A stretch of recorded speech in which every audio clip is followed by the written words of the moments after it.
Excuse me, who are you?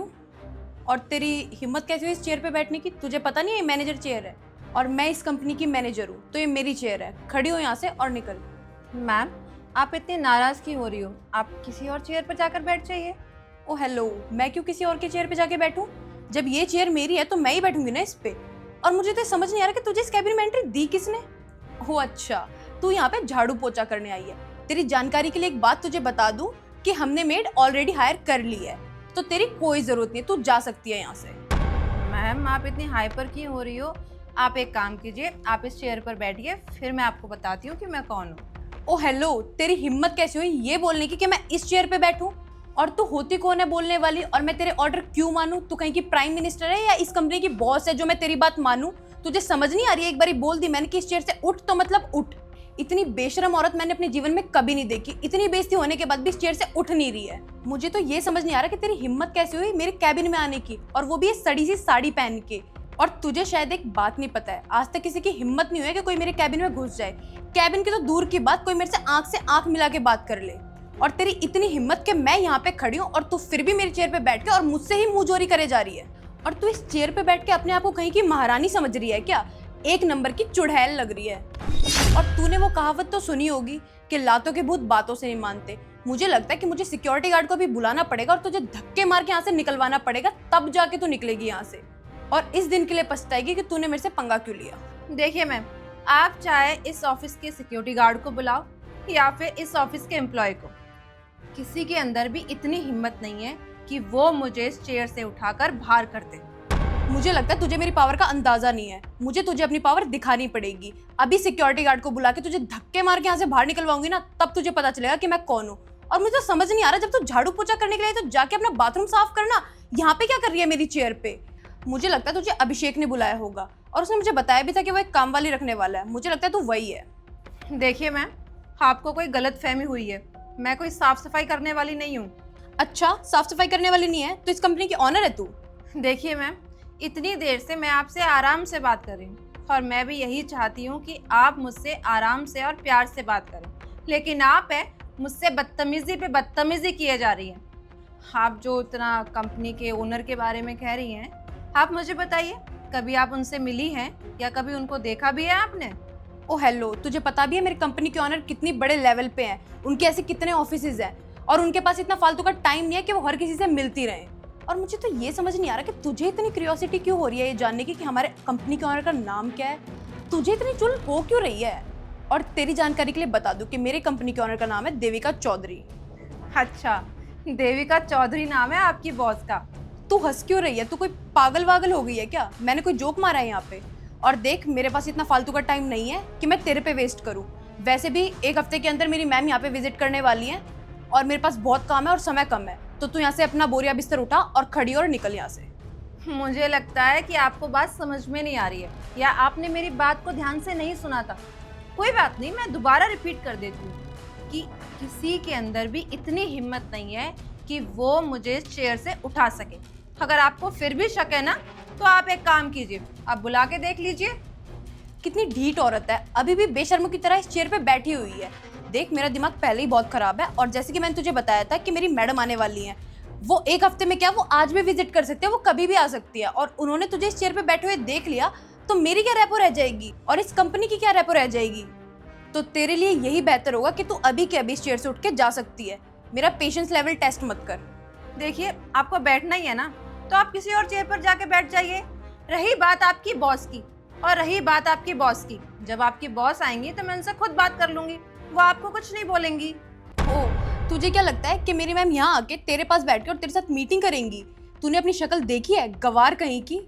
और बोल तो ऐसे रही है जैसे कि तू मैडम की कहीं रिश्तेदार लग रही होगी और मैडम तुझे देखते खुश हो जाएंगी। देख, मैं तुझे प्यार से समझा रही हूँ, मैम यहाँ पे मीटिंग करने के लिए आने वाली हैं और मीटिंग करके यहाँ से चली जाएंगी। और उनका गुस्सा बहुत खराब है और मैं नहीं चाहती कि तेरी वजह से मैं सुनूं। अगर तेरी वजह से मैंने सुनी ना, तो तू सोच भी नहीं सकती कि मैं तेरा क्या हाल करूंगी। मैम, आप मुझे 10 बार बता चुकी हैं कि आप इस कंपनी की मैनेजर हैं। आपको पता भी है मैनेजर की रिस्पॉन्सिबिलिटी क्या होती है? हर चीज़ मैनेज करना, और वो भी बहुत अच्छे तरीके से। लोगों से प्यार से बात करना, सारी चीज़ें हैंडल करना। पर आप में तो वो पोलाइटनेस है ही नहीं। इतनी देर से आप मेरे से बदतमीजी से बात किए जा रही है और अपने आप को इस कंपनी की मैनेजर बता रही है। मेरे को तो ये समझ में नहीं आ रहा कि इस कंपनी की मैनेजर आपको बना किसने दिया। आप में एक पैसे की भी तमीज नहीं है कि किससे कैसे बात करनी चाहिए।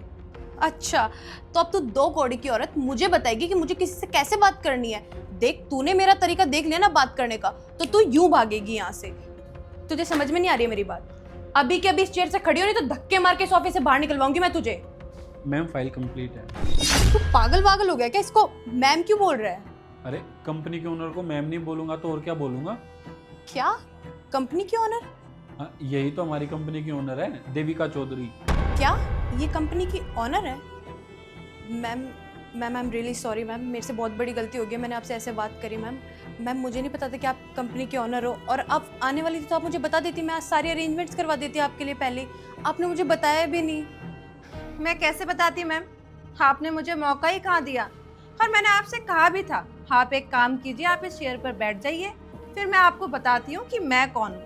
लेकिन आप तो अपनी घमंड में इतनी ज्यादा चूर थी कि मेरी बात सुनने को राजी ही नहीं थी। और ना जाने आपने मुझसे क्या क्या कह दिया कि मैंने एक कैसी साड़ी पहन रखी है, मैं तो यहाँ पर साफ सफाई करने आई हूँ, मेरी इतनी औकात नहीं है कि मैं इस चेयर पर बैठ सकूं। आप यहाँ पे मैनेजर है ना?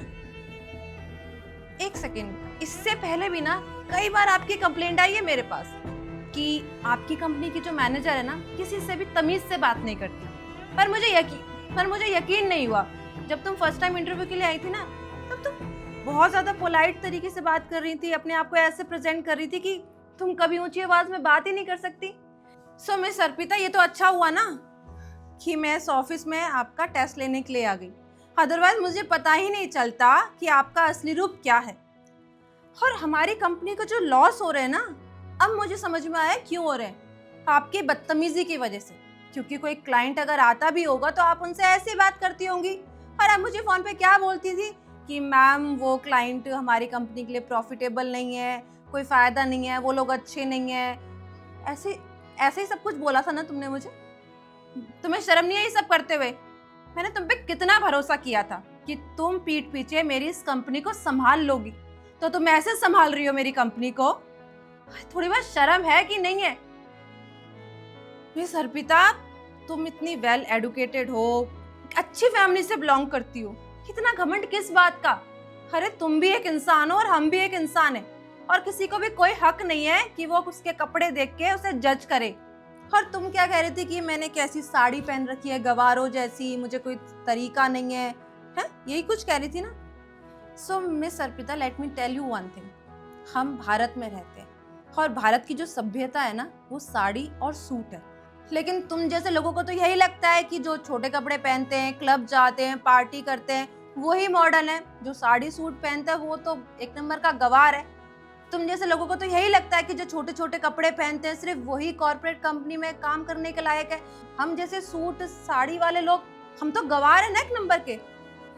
देखो मिस अर्पिता, अभी थोड़ी देर में मेरी बहुत इंपॉर्टेंट मीटिंग होने वाली है। मेरा ऑलरेडी दिमाग बहुत ज़्यादा ख़राब हो चुका है। मैं अपने माइंड को और ज़्यादा ख़राब नहीं करना चाहती, ना ही मैं अपना टाइम बर्बाद करना चाहती। तुम्हारे लिए तुम्हारा टाइम कीमती है या नहीं, आई डोंट नो, लेकिन मेरे लिए मेरा टाइम बहुत ज़्यादा कीमती है। वो कहते हैं ना, टाइम इज़ मनी। तो तुम्हारे लिए बेहतर यही है कि तुम अभी की अभी इस ऑफिस से रिज़ाइन दे के चली जाओ। मैम अगर आप मुझे कंपनी से निकाल देंगी तो बहुत ज़्यादा दिक्कत हो जाएगी ma'am, please ma'am, I promise मैं ऐसा नहीं करूँगी कभी फिर ma'am, please, so sorry ma'am. और तुम थोड़ी देर और यहाँ पे खड़ी रही ना, तो अभी सिक्योरिटी गार्ड को कॉल करके यहाँ पर बुलाऊंगी और वो तुम्हें ना धक्के देके इस ऑफिस से निकालेगा। फिर मुझे लगता नहीं है कि तुम कभी इस ऑफिस के आसपास भी भटकोगी। So I said leave right now.